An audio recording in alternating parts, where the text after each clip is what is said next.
short gap in July and August. In August we have High-Grade JT, so we didn't meet here.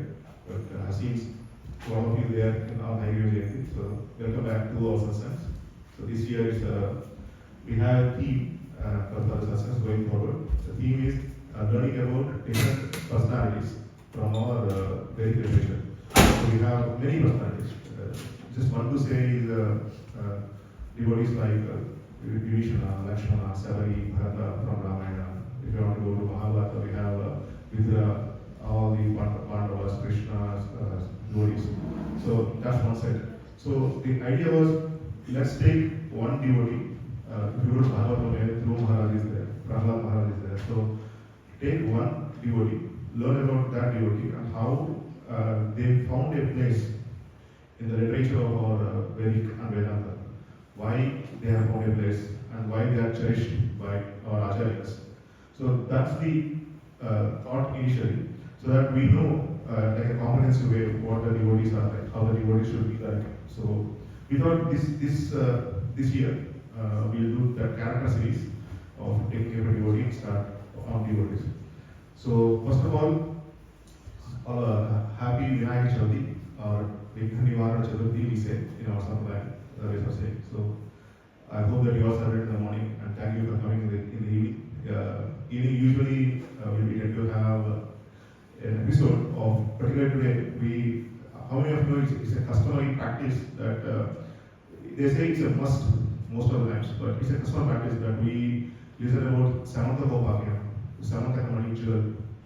So I thought we'll touch upon the point because we came for satsang. If you are in the home, then you would have read the passage, but because we are here, I thought I'll touch upon that point also of what Samantha Kamani episode is, why should we do listen about it or read about it, and then we'll go on to the future the class after the survey. So before we start, as always, we'll go with our Guru Parampara base, and then we'll continue our usual session. If you try to follow Guru Parampara base, try to read them from here. If not, please meditate upon of your acharya and do their, you say Tanya. Tanya means an invocation mantra or in praise of that particular acharya, a eulogy of the acharya. So think of your acharya or just follow the slokas here. These slokas, simple slokas. I'll recite, you can also follow it. Om Asmat Gurubhyo Namaha Nidai Sadayapatram Vivatyadigunaram Yadindra Pranam Vande Amrijamadam Munim Lakshminada Samadham Nadayam Namadhyamam Asmadacharya Paryantam Vande Guru Paramparam Yo Nityam Achyutam Pujayutma Yutma Yamo Vasastayani Pradayane Asmat Guru Bhagavadosya Sindho Ramanujasya Charanau Sharanam Prabhadye Madhavita Yudayasthaya Vibhuti Sarvam Yadeva Niyamena Madhatmayana Adhyasya Nakulapade Vablaviramam Srivattad Virgalam Pranamami Murtha Bhudam Sarasya Mahadahvaya Bhattanada Sri Bhakti Saradvasega Yogi Vahan Bhaktan Vinay Varadaya Indra Mishra Sri Bhaktan Kusamulim Pranatos Nityam Om Asmat Gurubhyo Namaha. Thank you. So again, what we will discuss today, the main topic, besides main topic, Samantha Bhopakya, that will talk. And then objective of the series of what we started, the character series, and who is called a great personality and why should we call them a great personality, what made them to be a great personality. And of course, the core topic, Sabari. Now what we know about Sabari, I'm sure at the end of the class, at the time you leave, you will know much more about how Sabari is, who Sabari is, and how is she, and why is she so important. That I'll make sure that I'm pretty sure that by the time you leave, you'll be very educated on who Sabari is. So Samantha Bhopakya. How many of you know Samantha Bhopakya? Like Samantha Kamani, something like Samantha Kamani, a jewel is there. How many of you know? So a lot of you. half of you. So, Samathakamani, a jewel. Let's go to the story. I will go to the story in a quick way. So, there was an Yadava king called Satrajit. Satrajit is a noble person. He got lots of land. He's a very pious person. So, he did a lot of tapasya. He did people who call it as Syamantaka, S-Y-A, Syamantaka. But doesn't matter. It's Syamantaka or Syamantaka, doesn't matter. So he gave, so Lord Surya Bhagavan gave a jewel to Satrajit. Just be attentive because as always we will have a quiz at the end of the session. And all the kids will be participating in the quiz. And if you win, if you are first, then you will be given a prize. So focus on it. The exam saying it now. This is an exam question that I am going to say. The topic. So we have Lord Surya giving Samathakamani to Satrajit. So Satrajit was worshipping it very carefully, nicely in his DT room. He is worshipping it every day, taking care of it. And Satrajit has got a brother. His name is Prasenajit. Now he took the jewel and he was traveling one day. And when he was traveling, he was attacked by a lion. And he was killed. So the lion, he took the jewel and it started going around. Now in the meantime, what happened was Krishna was asking Satrajit, can I see the jewel? So Krishna was inquisitive, what kind of jewel it is, and he wanted to see the jewel. Satrajit said, no, it's a personal property. I can't give you or show you. It's something that it is for me. It has to be kept with me. Also, there is a reason why he don't want to give it to, he want to reveal it. Because the jewel, the specialty of the jewel is that every day it gives out a bar of gold to as an prasad of the jewel. So every day after you worship, end of the day it gives you a bar of gold. So he was having gold all the time, and he was able to do lots of charity. Krishna would understand how a person like Satrajit can do such a kind of charity every day to these many people. So he was inquisitive. What is there in the jewel? He wanted to see. And in the same time, parallelly, he was Prasenajit was killed by the lion, and the jewel was taken by the lion. Now, when the lion was there, it was seen by a bear. Now, the bear and lion fought. Naturally, both of them are the highest in the kingdom of animals, the highest of the prey. But this time, the bear won. Why the bear won, I will let you know in a minute. But the bear won and took the jewel. So the jewel went from Satrajit to Prasenajit, Prasenajit to lion to bear. Now the bear went inside the cave, and the bear is having a small daughter. It's not a bear daughter. It's actually a female, like a child. So this bear gave that jewel to the kid, and she was playing. Now that bear is Jambavan. How many of you know Jambavan? All of you know. So who is Jambavan? He is a bear in the Vanara army. Correct.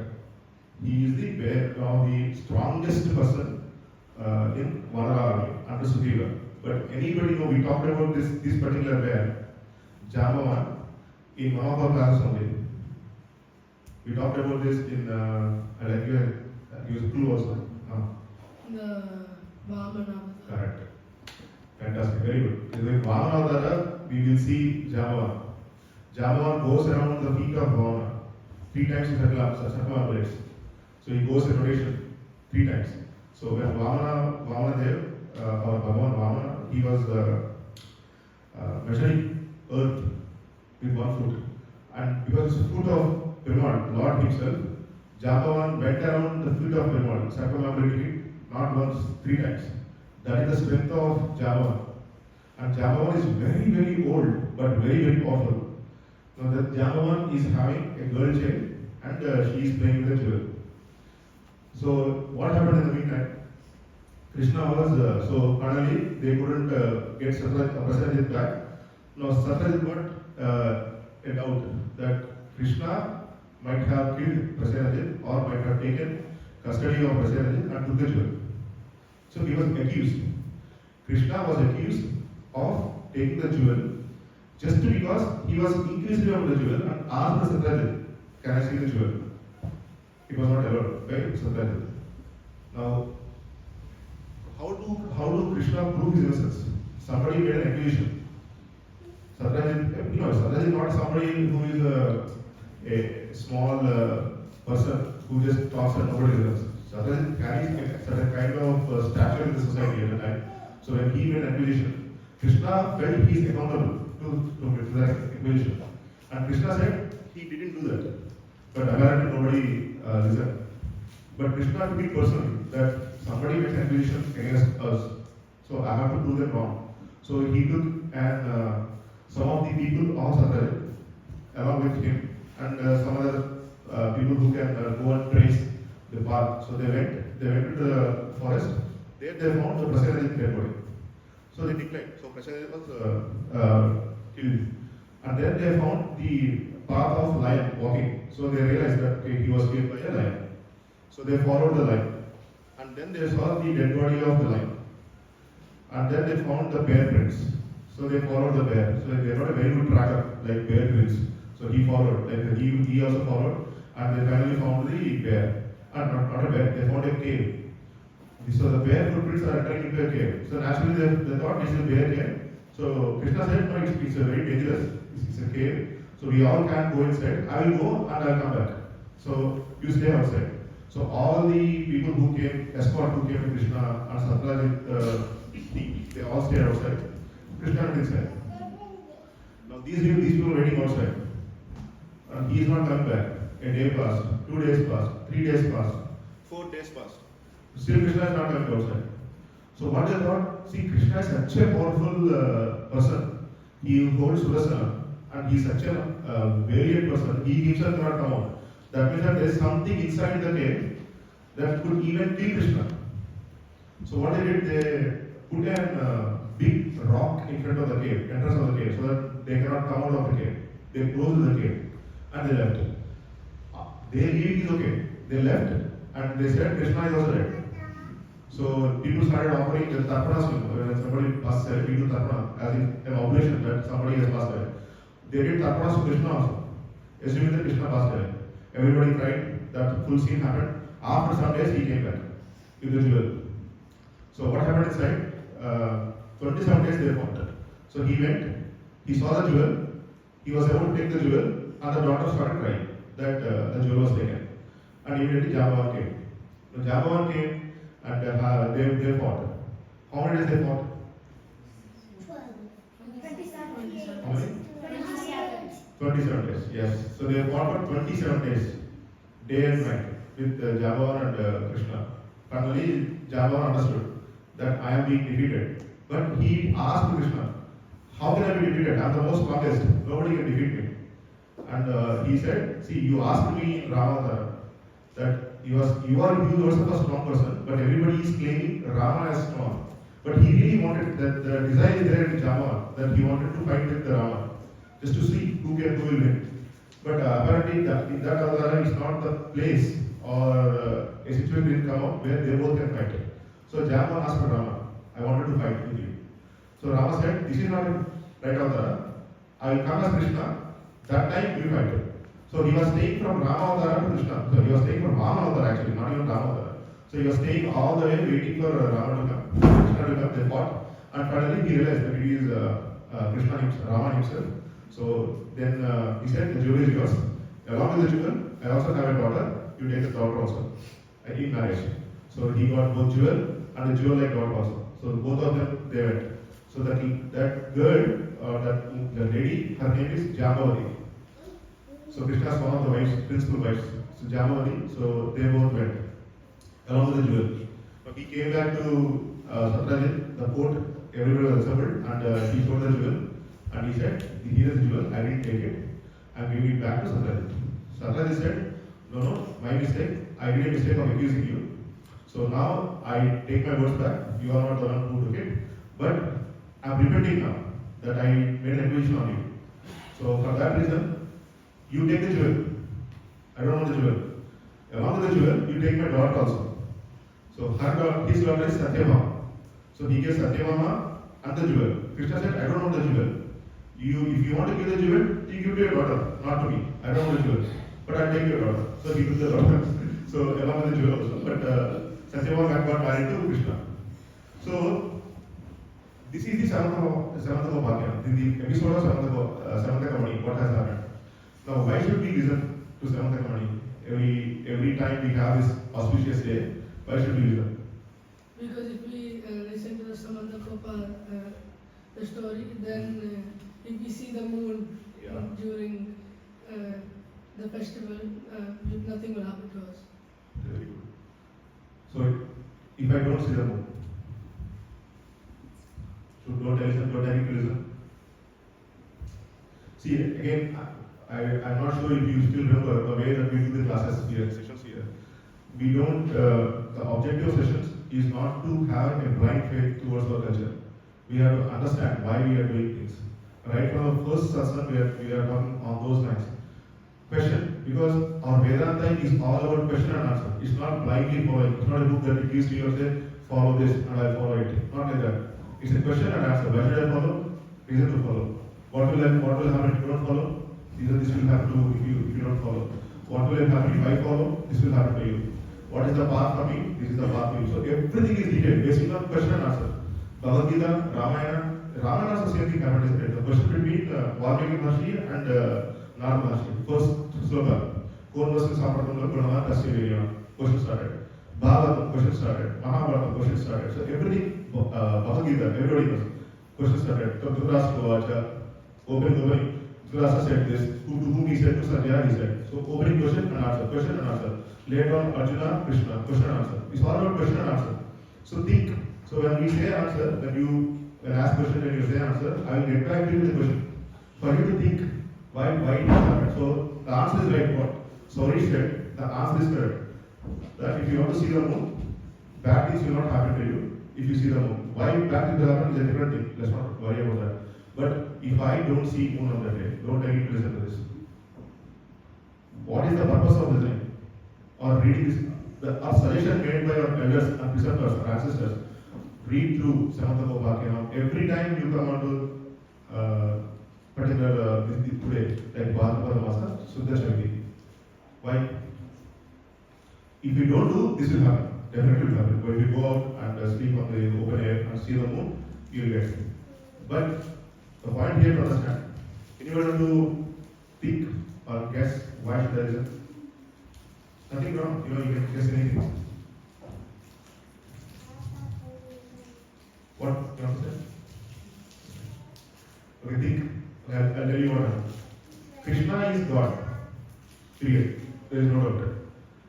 God himself got a false revelation that you have done this bad thing, or you have done this thing or that thing or this thing. What about us? We are just humans interacting with people like us in the society. So naturally, we will be getting some kind of something or the other. It will come back to us. Some in the form of encouragement. Even though Acharya says, even though you do good, people will say something about you. You do something bad, everyone will say about you. If you do something good, a few people will say something good about you, but the rest of them will say something back against you. This is the nature of the world. Nothing wrong against the other person or this person or that person, this person. The nature of the world is like that. So, what will this tell? If, like Krishna, who is an informidable person, he is the most, when he is God, he is a yogi. Even he has to go through the pain of proving himself that I am not the person who has done this mistake. So when somebody accuses you or somebody makes you in a false perspective, don't give up. The point here is don't give up. Stand by the truth. If it is not your fault, stand by it, fight it, and prove your innocence. That is how we should live. So this story of what we are seeing here is a story where it tells you how you can maintain yourself with a dignity, how you should come back if somebody makes a false accusation, how not to drown yourself. Satsang is coming to the court of Krishna, and everybody is around and saying to everybody, Krishna, you are the one who stole. Why should Krishna steal? Krishna can manifest these kind of views like that. But people made accusation. Krishna stood by it, and he took it to the end of it. He took it as his own personal thing, of course his personal thing. He took it to the end of it and saw through it and came out of that pain of being accused. He didn't go down. He didn't get his spirits down. So this is a moral booster for us. We have to think through like Krishna, how Krishna has taken up the challenge. Not as a challenge. He took it as as somebody who comes with this. He didn't like it. So he stood by it. The integrity of the person is at stake at this point. So he proved it back. Don't give up. That's the story. That's the motto here. The challenge. Don't give up. If you are not at fault, don't give up. So listening to this, it will help to recalibrate ourselves every year, once in a year, to recalibrate ourselves and say, we are like this. This is our way. This is what we have learned. This is what we are going to be like. So the personality, you have to have strong personality. Strong doesn't mean that go against anybody. Strong means you have to take a ground, stand on the ground, and be as you are. Based on the principles of Vedanta. How you shape up yourself. So that's this main point of looking at Samatha on this particular day. Where you are saying, where you are praying to God, saying that for the journey that I am going to take from now, from Bhadrapada Masa to again all the way to Ramnavami, and after that Haigreva Jayanti. So one full year, my dear God, please take away all the obstacles that are going to come towards me. That's the objective of this event, the festival today that we celebrated. Now, who is the one who can take away all the obstacles? Ganesha. Vishwasena, yeah, Vishwasena. Yeah. So the Tattva, the one who can grant the energy to every other Isa of Ganas, like Vinayaka we say, like that, it is Vishwasena, or what we are having here. So we worship Lord Vishwasena on this particular day. Same thing as we worship, but identify the root of the power who gives you that energy of dispelling all the obstacles. That is Vishwasena. So we worship Vishwasena on this day. Now with this we conclude Samatha Gopakya. Now you can happily go and watch the moon if you want to. Now no problem will come. This is like a byproduct. But understand the reason behind why we are doing this. This is the reason why we are doing this. To keep, so when we, even in work, in real life, I'm talking about real life scenarios, even during work or anywhere, you'll have these examples where you'll be faced with some people coming and do something about it. In those situations, remember this, take your stand and be as what you have to be. You don't have to change for somebody else. I have a question. Sure. So if we watch the moon and then we read the Samatha Gopakya, then what will happen? Watch the moon. Yeah, see the moon and then we read the...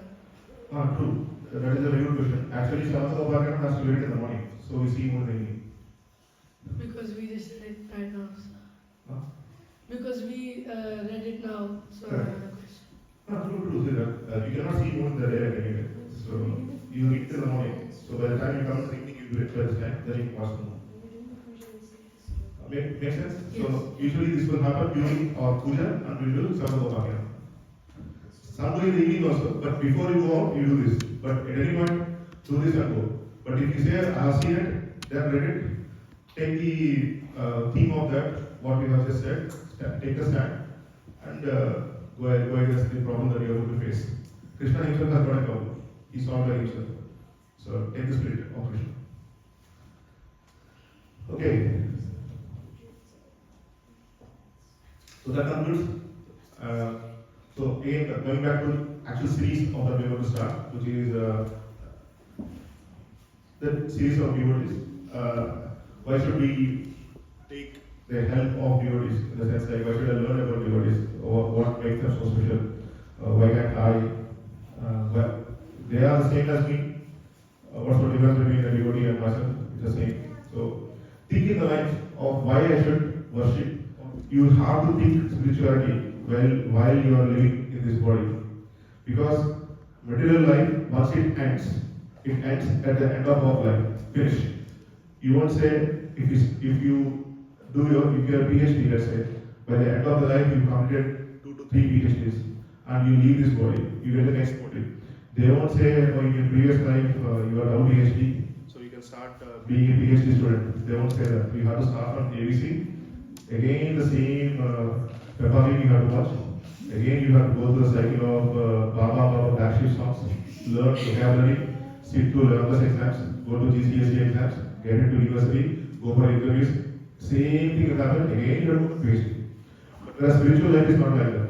Every path we take, every progress we make, that will be installed in your subconscious mind, which we call as subtle body, that comes with you when you leave this body. So this education starts from where you stop. So when you take the next slide, and I'll give you simple examples where you can easily identify. When you are reading some certain slokas or some certain stotras, you feel that it's a bit familiar. Certain stotras where you will learn very quickly, but some of them you will never by heart also. It will be very hard for you to read through. Whereas some slokas will be very quick. The moment you see it, you feel, I know this sloka, I know this sloka, and you will fast. That is because of your previous life's education that has gone through. You have put through effort in learning that.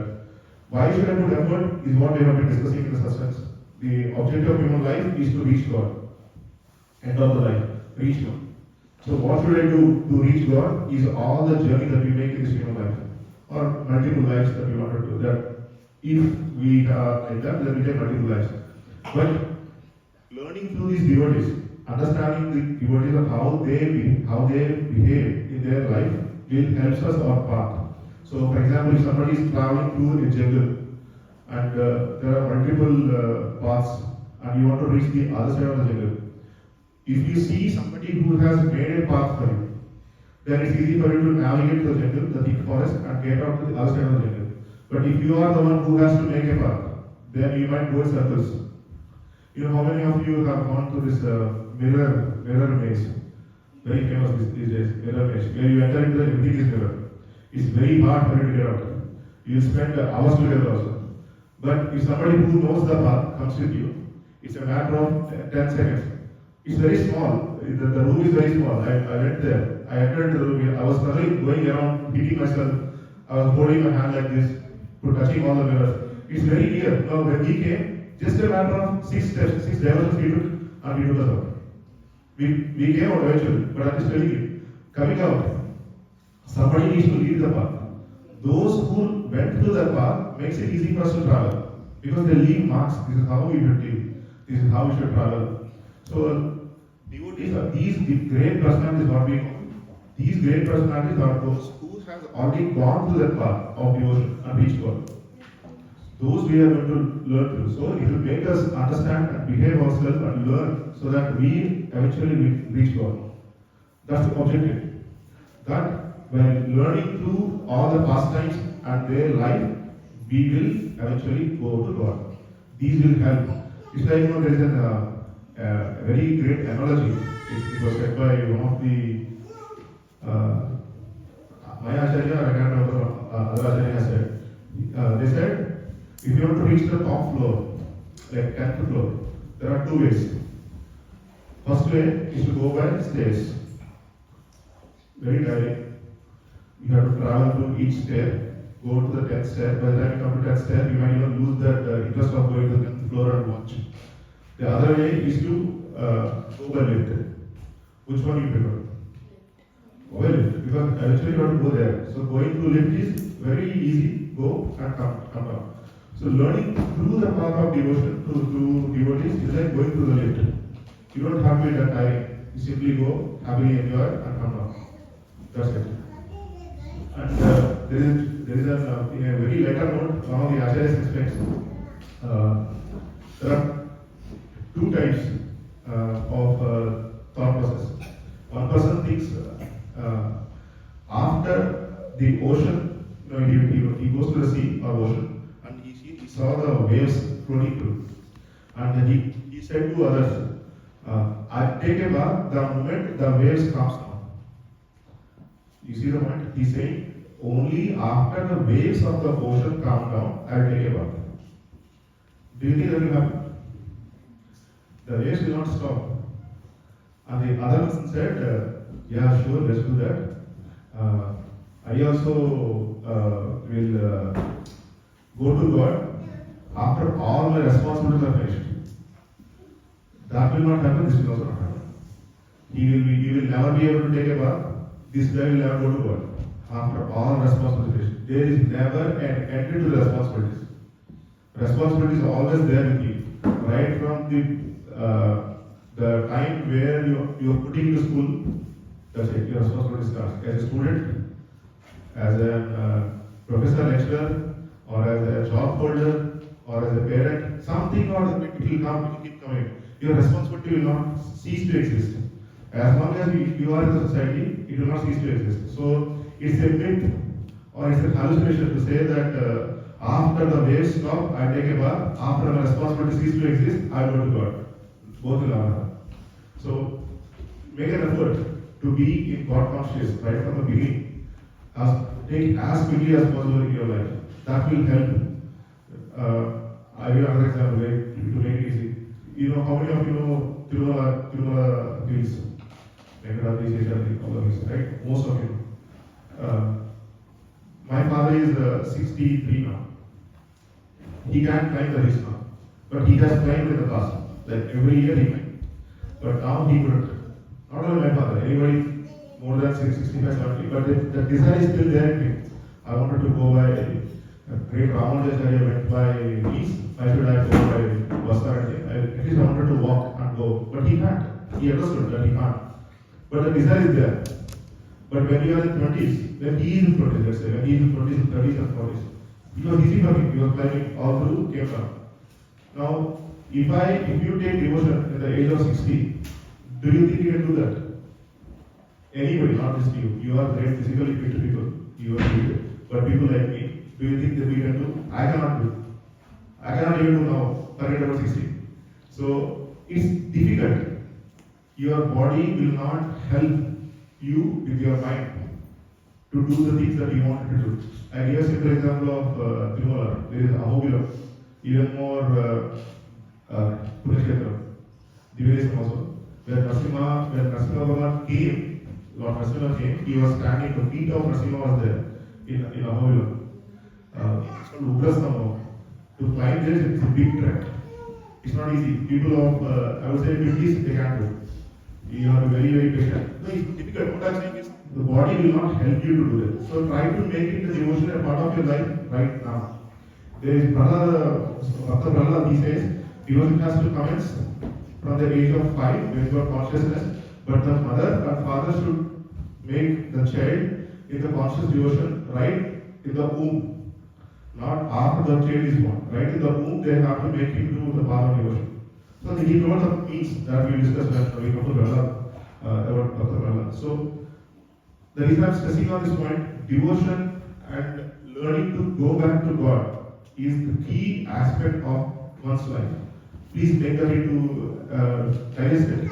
The fact that we as an humans, objective is to go back to God. Nothing else. Everything is what we do here, we will do it anyway. We have to be successful, we have to be the best in what we are doing. Being a devotee doesn't mean that sit down and relax. We have to be the best. Is there any person in our Vedanta, let's say in Mahabharata, simple, like Pandavas or Bhishmacharya, the great devotees are talking. Any of them are like easygoing persons? You know at least a few things about Arjuna. Because of Kalki movie, now you know about Ashwadhama also. Right? So you know about some things about these great personalities. They are not easy personalities. They are very, very valiant. So they will put a lot of effort. And they are devotees also. It's not that being a devotee doesn't mean that I give up everything. You have to be the best in what you are doing. So being a devotee is a great responsibility. You have to be the best in what we are doing. Be it anything that you pursue, that your mind pursues, but try to be the best. That's where a devotee is different from a normal person, because we have clarity of thought. What should I do? How should I do? So, going on to that, so the first devotee that we are going to see today, or in this series, is Bhakta Sabari. So, how many of you know about Sabari? Heard about Sabari, let's say, heard about Sabari. You know Sabari? You also know Sabari? Okay, you tell what who is Sabari. Sabari is a very well-devoted person. At the age of 5, Sorry, who? Shivan. Sabari is devotee of? Rama. Okay. At the age of 5, she met with a sage, and the sage said, in your lifetime, you will meet Rama. So since that age, she was very patient, sincere, always keeping everything neat and tidy and keeping fresh stuff if Rama comes. And at a very elderly age, with all the patience, Rama finally comes and meets her. Fantastic. And she cared to Rama like a mother. Excellent. Very good. I really know that when Rama came, before she offered the fruit to Rama, she tried it herself to make sure there was nothing in it. It tasted nice, sweet, that there was nothing in it at all. Super. Excellent. Anything? Anybody want to add to Sabari? You said you all know Sabari. 1 point of Sabari. What do you know about Sabari? At least do you testify what they said? Like, yeah, that is correct. She told Rama the way to Sugriva. Where is Sugriva? The way. Yeah, where is Sugriva? Yeah, okay. Okay, anything else about Sabari? Is there anything else about Sabari? First of all, is there anything else about Sabari apart from this? You can tell, no, you must have learned about Sabari, at least in the movies you have seen Sabari, not reading through. Who is Sabari? Very great personalities.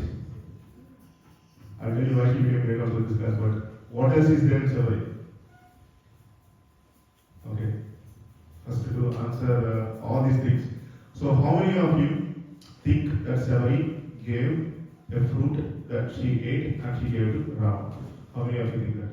Oh, 1, 2, 3, 4, 5, 6. Okay. Everybody? Very good. Okay. So how many of you know or think that Sabari is waiting for Rama to come at the age of like 5? Okay. Okay. How many of you say that Sabari said Sabari showed the way to Sugriva? How many of you agree with that? Okay, very good. Okay, so I'll tell the story of Sabari and we'll go into the details of what Sabari is. Sabari lives in an ashram of a very, very great pious Rishi called Matanga Maharshi. Matanga Muni or Matanga Maharshi is the senior. I would say he is like the head of that particular hermitage, that ashram, Matanga Maharshi. And along with Matanga Maharshi, he also has a few disciples who lives along the side of Matanga Maharshi. That very big ashram. They are so pious, very, very pious. And Sabari, you know who Sabari for them is? Let's go back first. Sabari is a tribal woman. She is not a learned person. She is a tribal woman. She was the maid servant of those rishis. So it's like in your homes, if somebody comes and washes your dishes, that is the category of Sabari. She is a maid servant of Matanga Maharshi Asana. What she does, she helps in the daily processing of Matanga Maharshi and his disciples. So Matanga Maharshi said, they become so old, very, very old, that they couldn't even go and offer any oblations. So they have to stay in the hermitage only. So they said to Sabari that Rama will come along with Lakshmana. So when they come, you show them the heritage that we have, and you serve him, and then come to us. This is what happened. Sabari waited. For how long she waited, we tell, but she waited. Rama came, Lakshmana came, and she served them. And Rama said, okay, you served me. Sabari said, I served you. Happy, both of handshake, and then she left. Wow. Sorry. Why was Sabari anointed to do that? Why was Matanga Maharshi not? Why was? Sabari anointed to do that job of showing the ashram to Rama when Rama is on the way. Correct. Why? Yeah. Nobody was there, everybody was very weak and they are about to leave the body. So the responsibility was given to Sabari to show the heritage or the ashram of theirs when Rama and Lakshmana comes. So they are not strong enough to stay for that long. When Rama came, why didn't Sabari bring Rama Rama and Lakshmana told the sages for them to see as well. By the time they left the body, nobody is there. So, But then the sage said, when Rama and Lakshmana comes, you should come and tell us. after serving them, you come to us. We are leaving now. You come to us after you serve them. That's what they said to Sabari. So Sabari served Rama and Lakshmana. And the Rishi, Madanamaharshi said, they are going to come, you wait, you serve and come to us. So come to us because they already left the body. They left this planet. They went to a different, it's not Urkolokas. So Vaikuntha or some other places where they wanted to. But Sabari was going to come after we serve Rama and Lakshmana. This is the outset. So Rama came. Do you know more than this? By watching movies or anywhere, anything more than this? Now let's break it up. Madanamaharshi is there. He is very, very powerful. Among his disciples. Madanamaharshi said, Rama and Lakshmana will come to you. Now, when this happened, this episode of Rama and Lakshmana coming to Sabari, this happened after Sita was abducted by Rama. So it's in Aranyakanda, the Kandas. Aranyakanda is a forest, the canto of forest. After the Aranyakanda is the Sundarakanda, Kishkinakanda. So where Rama meets Sugriva and Hanuman, and that happens. But before that, the last saga or the chapter is this Sabari chapter. One more chapter is there, 74, 75. But this chapter happens just about the completion of Aranyakanda. Madanamaharshi said, Rama, Lakshmana will come. When did he say that?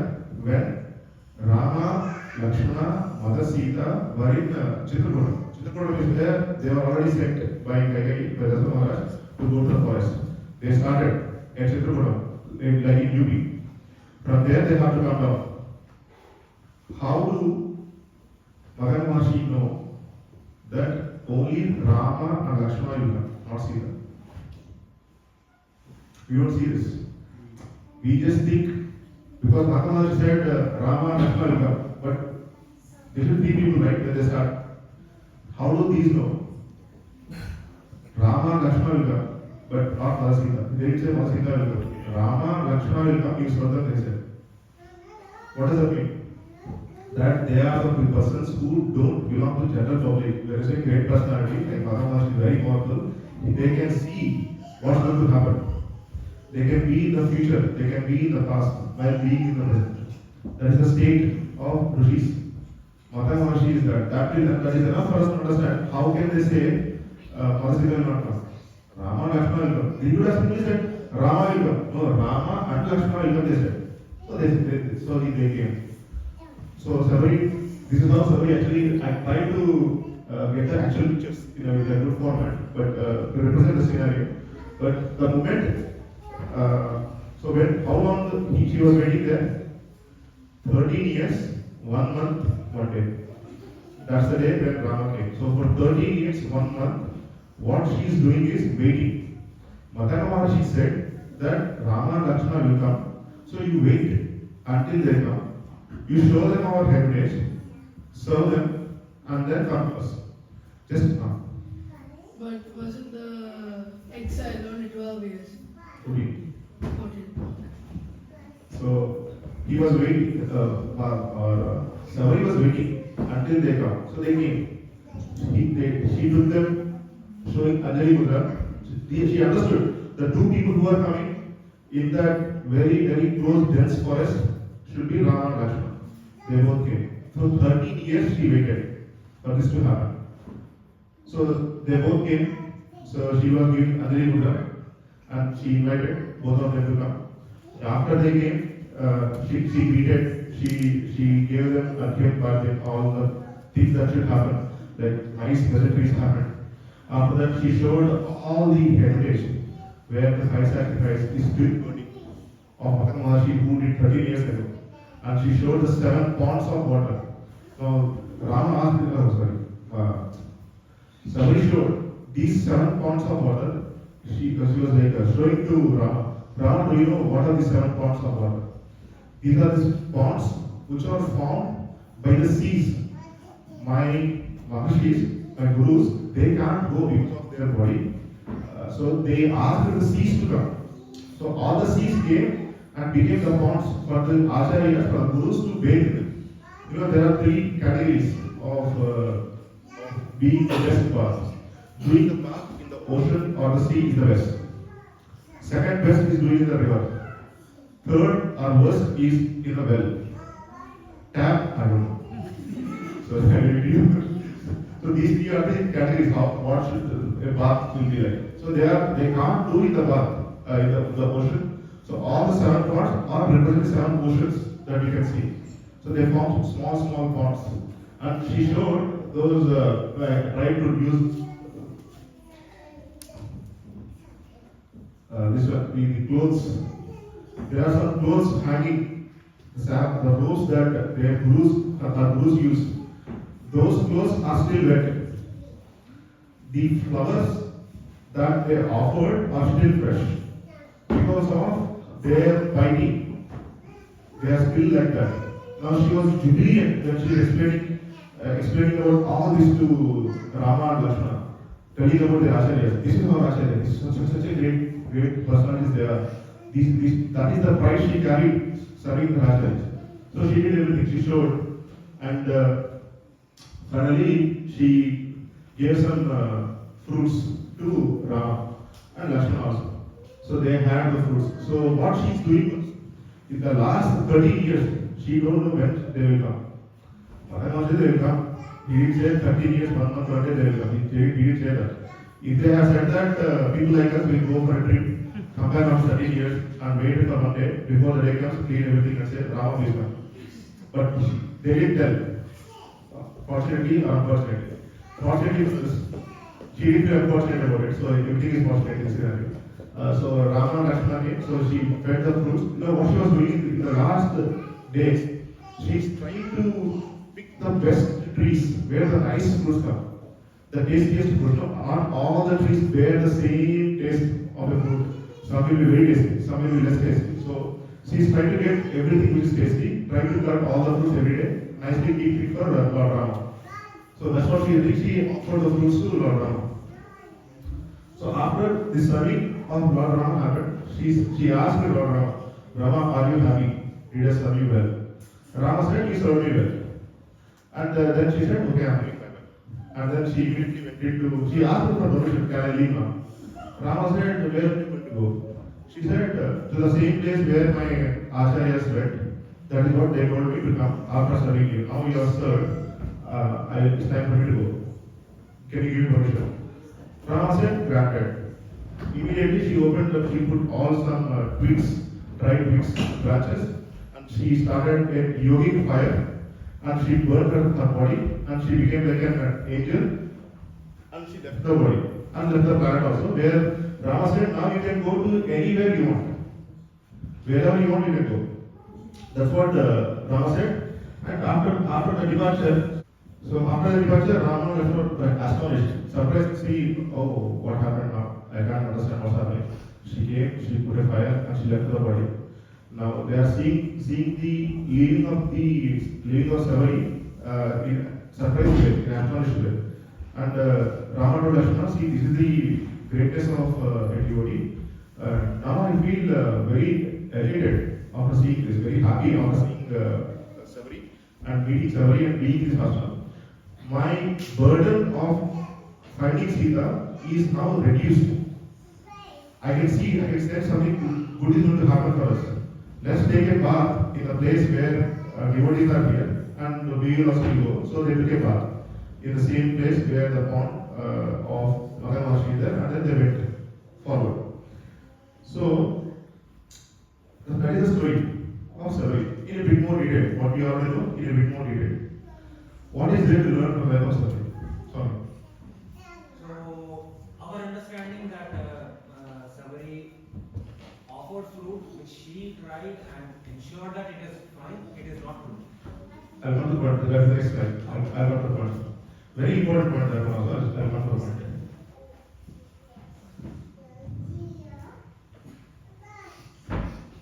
So Sabari is a Pragulan. In the same Ramayana, there is one more tribal person whom Rama met. Can you guess? Not guess, do you know? Somebody said. Right. I'll give an example, I'll give a clue also. He hugged him. Guha. You know what he said? Rama said to Guha, when he met Guha, Atma Samasaka. In the sense, he is my true friend. He is me himself. That's what he said when he met Guha. He gave a big hug to Guha. Now, I'll tell you the difference. Guha said, Rama, come. You came after a long time. I am tribal king. I will give you some food. Now take this food. Rama said, what are you talking? I am a Kshatriya. I cannot take food from you. Because I have to keep my hand down to take food. I am Kshatriya. It means I have to give. My nature is to give. My dharma is to give, not take. So he didn't take the offering of Guha. In case of Sabari, did he take? Yes. He took. Why? This is what we have to learn. The class begins now. So far, what we are seeing is what everybody of us know. But this is where the importance of acharyas come. Reading on the top, like just read to. Anybody can read. Anybody who knows English, Sanskrit, bit of literature, they can tell you what it is. Only acharyas can explain and connect the dots and read between the lines. How many of us can comprehend the thought? Rama said no to Guha at that time, but the same equality, in the sense like the same category of livelihood, a tribal woman from Sabari, he must have given a nice, delicious feast to Rama, being a tribal king. He rejected. In case of Sabari, first question, all is anyway.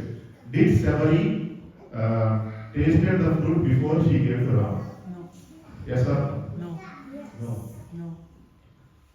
Do you know this? Sabari, everybody should know this. Sabari is a very famous thing. Sabari ate and she gave fruit. How many of you agree that she tasted and then she gave? Okay. How many of you think that she didn't taste but she gave as an offering? Then why did they say that in a sloka that Sabari gave? And I actually don't know the true English translation, but it can be seen as the word is, it cannot be remnants. Remnants means something that we left over after eating, but it's not after eating. But in Telugu we say English. English is your honor. But what happened in this case? Did she? What do you think? First of all, Rama took from Sabari. That's clear. He didn't take from Guha. But from Guha he said, he is my Atma Samasanga. Sabari, he didn't even see her. He doesn't even know that Sabari existed until Kavanda. The Sarga before Sabari is the episode chapter of Kavanda, where a demon, not demon, let's say demon, he was extending his hands and catching the prey to eat. So likewise he saw Rama and Lakshmana, and Rama and Lakshmana chopped his hands and burned him. The moment he was burnt, he became an angel, and he said, go and meet Sabari. Until that point, they don't ever serve.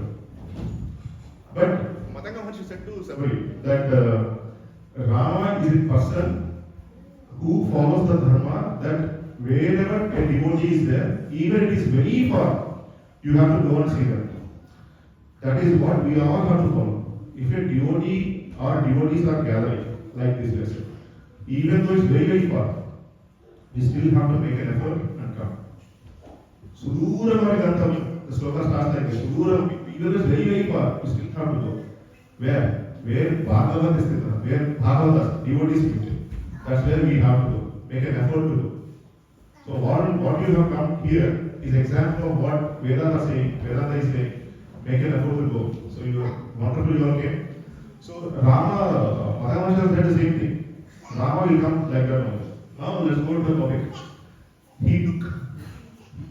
There are two commentaries. Both are valid in the sense of understanding. So I tell you three different ways of how acharyas explain those. First, Uchistam we say. Uchistam means leftovers. That somebody tasted and left it over. That's called Uchistam. Now, how the root system happened? How can we say it is root system? If somebody is eating something, so you eat something, so that the leftover is not root system, right? There are two fruits in a bowl that are in your hand. You take one fruit. The other fruit is also not root system. So because you hold that food, so that is the reason when we are serving food, we don't ask the devotees. We serve the devotees by somebody else. We don't ask the devotees to hold. Somebody else is serving to your plate. You won't touch the pot. Because if you touch the pot, that becomes root system of yours. So we don't touch the pot. So we ask the other devotees to serve. So like that. So that's not root system.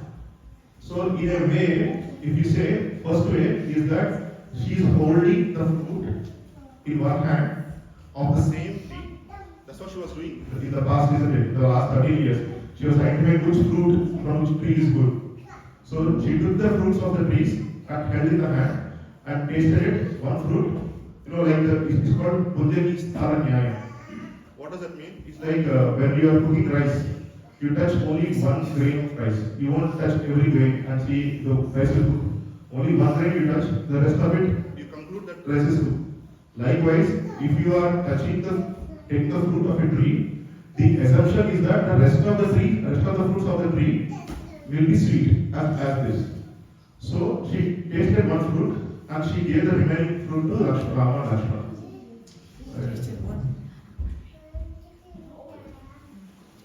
So that is seen as Buddhism. So did she taste the tree? Yes. That's one. One way of understand. Second commentary of Acharyas. All of three are accepted. In whichever way you want to understand, all three are accepted, but I will tell you why it's accepted. Second is, Matan Maharshi already ate the fruits. Okay? So they ate the fruit and they left over the seeds are sown back into the soil. Those trees bear fruit. That becomes Buddhism again. Because you are already throwing the seed away. So she plucked the fruit of the tree which are born of the seed which are split by the rishis. So Buddhism. That is Buddhism. The other is where she tasted it. Literally tasted it. Like an apple logo. Some part is cut. Like a she plucked that part. The remaining she ate. That is Buddhism. So what Acharya says to us is, even if you want to consider all the three, that's okay. Why? So some people will say, some of the Acharyas will say, let's take an example for ourselves.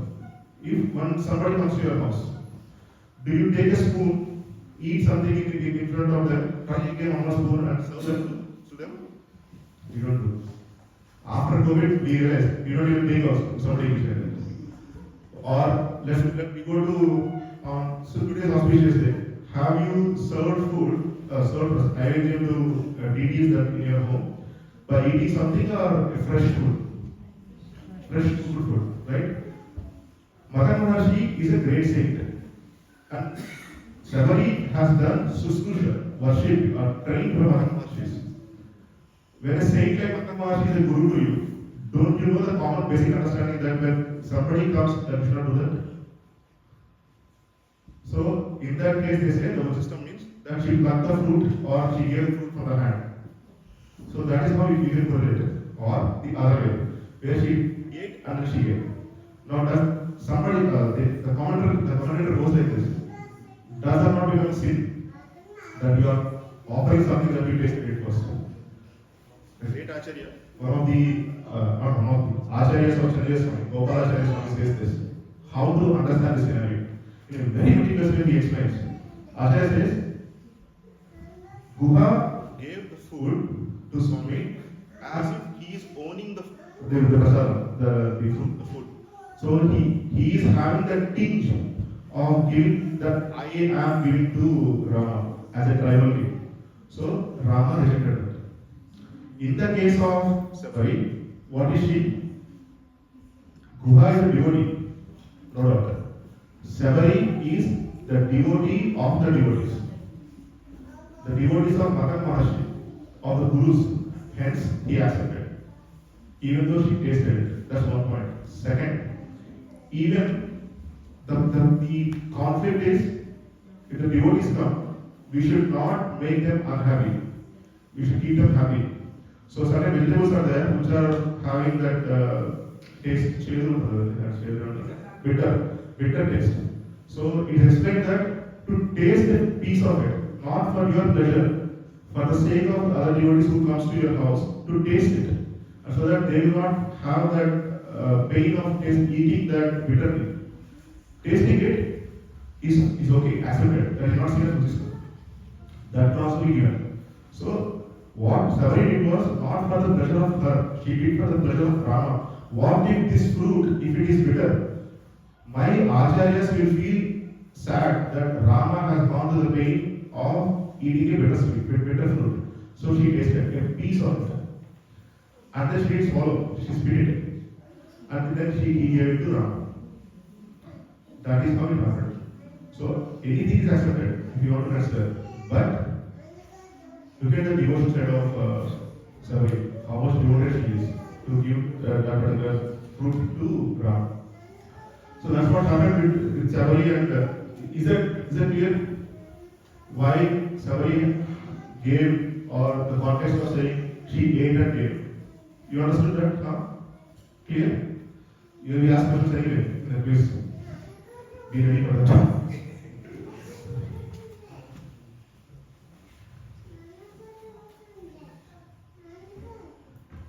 Okay, so another important or the main objective of taking Sabari in this class is the importance of Acharya.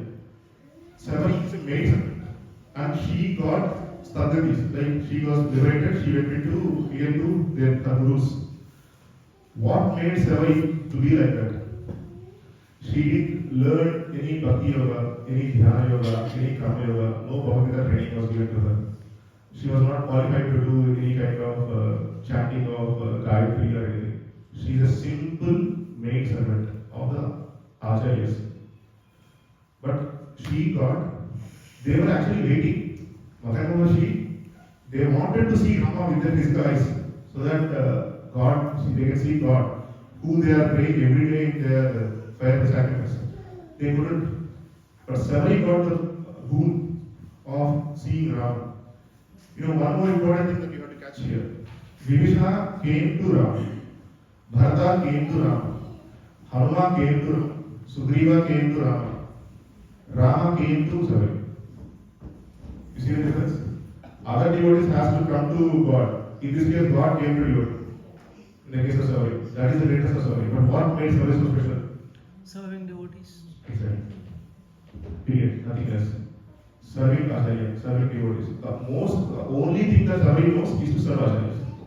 Nothing else. Now that has become a path to God. All the Bhagavad Gita 18 chapters, right from Arjuna Shada Yoga, right, chapter 1, Sankhya Yoga, Karma Yoga, Jnana Yoga, all these chapters culminate at one sloka, 18th chapter, 66 sloka, where Krishna says, you don't worry about anything, just surrender to me. Mam Ekam Sarva Praja, he says. In 66 sloka, fine, almost finished Bhagavad Gita. Nowhere he talks about the surrender to Guru. But here we are seeing a person who surrenders herself or himself to Guru. That can lead to God. Sabari doesn't have a tinge of desire to see Rama. Can you believe this? Sabari doesn't have even a small iota of desire to see Rama and Lakshmana. She didn't even bother for taking care of Rama and Lakshmana in a greater way. She did very great things. What I meant to say, if it was me, we feel happy about it, right? Rama came, Lakshmana came, God came. She was like, I am very happy today. Why? My Acharyas gave me the word that after serving you, I can go back to them. So I am waiting for you to come. You are the blocker for me. So you came, I cleared the blocker, I am going back to my Acharya. That is the mood of Sabari. She didn't want to stay for Rama, she didn't want to enjoy Rama. She wanted to glorify Rama. Sabari didn't even one single prayer to Rama. You see, if she is such a great devotee, let's say, she should take one prayer at least. She didn't do prayer also. Because there was never a thought in Sabari's mind that I should serve Rama. It's always about I have to serve the instructions of my Acharya. My Acharya's instructions are the topmost for me. If you serve Acharya, that's enough. You know, there is again, I generally don't touch these points in the satsang like this, but I tell the point and we'll go back. It's called Antimopaya Vista. It's a Sampradaya word. The final best approach to reach God is to Acharya.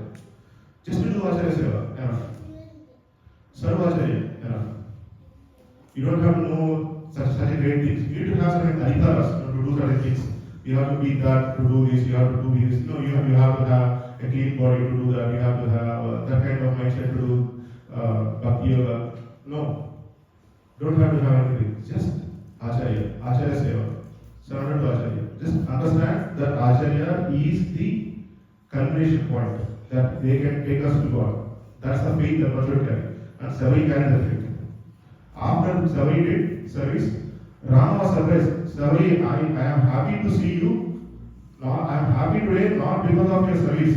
I am happy because your desire of fulfilling your Acharya's wish has come true. Hence I am happy. Not because you sold me with the fruits. That's what he said. You know what Sabari said?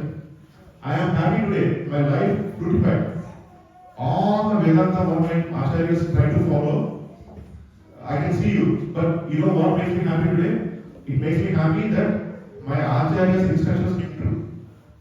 That is the mode of Sabari and the mood of Sabari. So we have to take the inspiration from Sabari to follow in the footsteps of Sabari, to be the same path of Sabari, to serve Acharya.